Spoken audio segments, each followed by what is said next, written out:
प्रणाम। हर हर महादेव। जय शिव शंकर, जय भोलेनाथ। दर्शकों, आज का वीडियो आप सबके लिए बड़ा महत्वपूर्ण होने वाला है, इसलिए इसे अंत तक अवश्य देखना। सारा ज्ञान एक तरफ और जो ज्ञान आपको इस वीडियो के माध्यम से प्राप्त होगा वह एक तरफ। बड़ा गहरा ज्ञान जो शंकर जी ने स्वयं रामचंद्र को प्रदान किया। साधकों, हमारे पास जीवन में सब प्रकार की सुख सुविधाएं तो होती हैं, धन धान्य से भी हम भरपूर होते हैं, सुख सुविधा का सारा साधन हमारे पास उपलब्ध रहता है, लेकिन हमारे घर में संतान नहीं होती है। और एक वैवाहिक पति पत्नी के लिए यह बड़े दुख की बात होती है जब उसके घर में, उसके आंगन में कोई कली नहीं खिलती, उसके बगीचे में कोई कली नहीं खिलती। ये बड़े दुर्भाग्य की बात मानी जाती है संसारिक दृष्टि से। लेकिन जब हम परमार्थ की बात करते हैं तो इन धारणाओं से, इन बातों से कोई लेना देना नहीं होता है। संतान हमारे घर में उत्पन्न हो रही है या नहीं हो रही है, कोई प्रभाव नहीं पड़ता इन बातों का।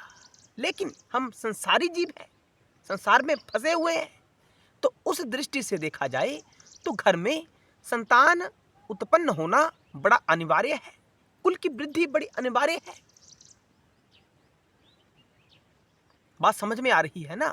जब हमारे घर में कोई संतान नहीं होती है, हमारा कुल नहीं बढ़ता, तो यह हमारे लिए बड़े दुख की बात होती है। हमारे पीछे से दिया बाती करने वाला हमारे घर में कोई नहीं रहता, तो हमारे लिए ये बड़े दुख की बात होती है।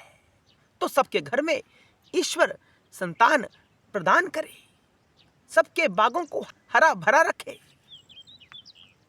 तो इसी बात को मद्देनजर रखते हुए हमने इस वीडियो का निर्माण करना चाहा।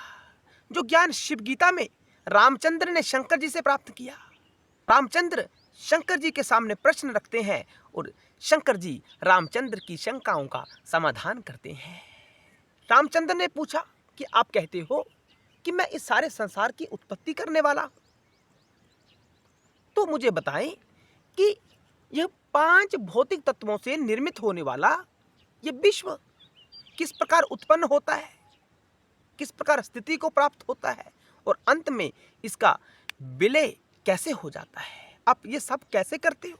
तो शंकर जी ने ज्ञान की बातें करना आरंभ की।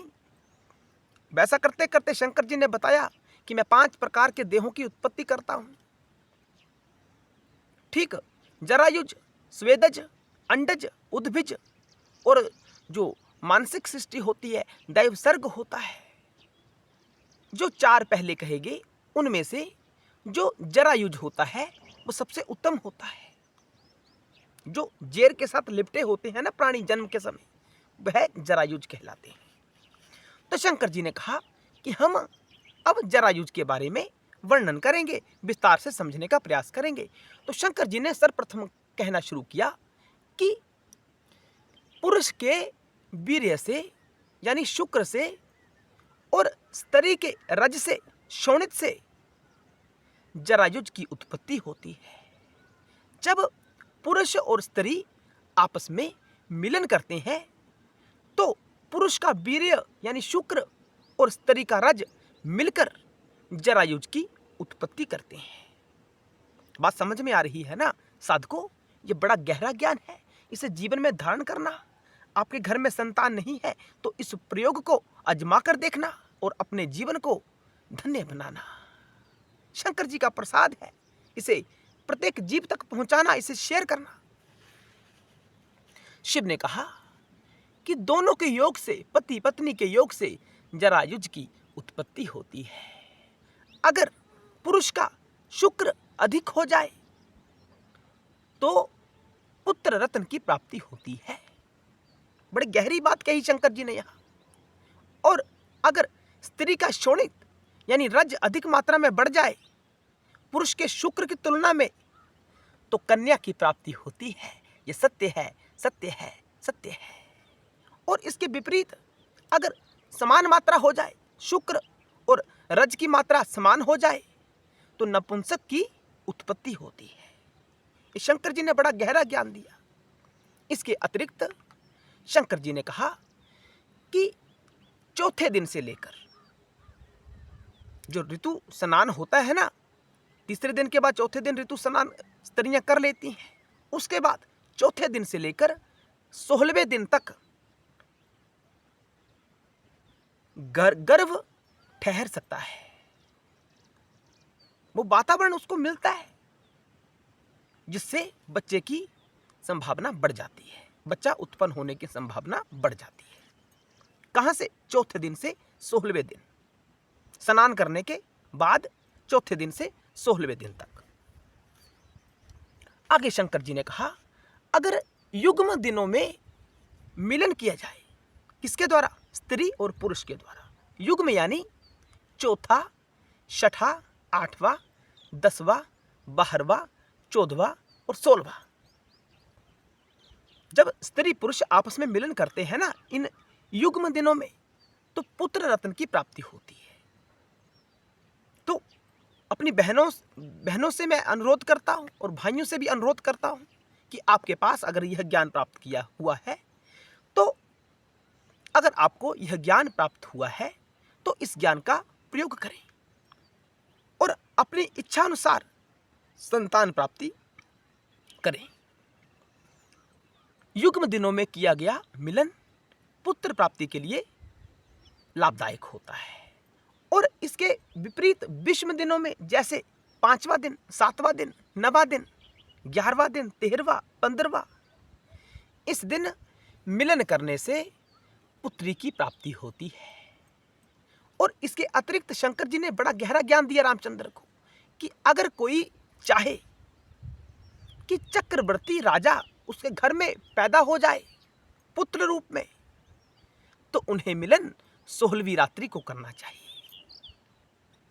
बात समझ में आ रही है ना? कितना गहरा ज्ञान जो शंकर जी ने दिया। पुत्र की प्राप्ति चाहते हो तो युग्म दिनों में संभोग करो, और अगर कन्या प्राप्ति चाहते हो तो विश्व दिनों में संभोग करो। कहां से? जो ऋतु काल होता है, ऋतु अवधि होती है। ऋतु अवधि कहां से कहां तक मानी जाती है? चौथे दिन से 16वें दिन तक, क्योंकि इन दिनों में गर्भ स्थापना की संभावना बढ़ जाती है। ये दिन बड़े महत्वपूर्ण होते हैं गर्भ स्थापित करने के लिए। तो आज की वीडियो में आपने जाना कि पुत्र रत्न की प्राप्ति करनी हो तो कैसे होगी, और कन्या की प्राप्ति करनी हो तो कैसी होगी। हम यहाँ भेदभाव नहीं कर रहे कि आप पुत्र रत्न की प्राप्ति आपके घर में हो या पुत्री की प्राप्ति हो। जो आपकी इच्छा हो अपने अनुसार आप प्रयोग कर सकते हैं और अपने जीवन को इस ज्ञान के माध्यम से लाभान्वित कर सकते हैं। आपका कल्याण क्यों नहीं होगा? अवश्य होगा। जब सूत्र शंकर जी ने दिया, उस सूत्र को प्राप्त करने वाले कौन है? हम सबकी आस्था का केंद्र श्री राम जी इस सूत्र को ग्रहण कर रहे हैं। कहां से? शंकर जी से। जिस रोग का इलाज कहीं नहीं होता, उस रोग का इलाज शंकर जी के पास होता है। संतान प्राप्ति अवश्य होगी। जो शंकर जी ने सूत्र बताया, साधकों आपको तो ज्ञान प्राप्त हुआ, और यह ज्ञान आगे भी शेयर करना, सबको इसका लाभ प्राप्त हो सके, सबके जीवन में खुशियां भर सके। ये आपका दायित्व है ना। आप शंकर जी के भक्त हैं। शंकर जी का भक्त क्या सोचता है कि सारे प्रसन्न हो जाएं, सबके जीवन में मंगल ही मंगल भरा रहे। तो आपका दायित्व बनता है कि यह वीडियो उन लोगों तक पहुंचाएं जिनके घर में संतान नहीं है, जिसके घर के आंगन में कली नहीं खिली है।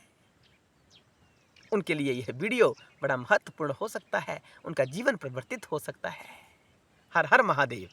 जय शिव शंकर, जय भोलेनाथ।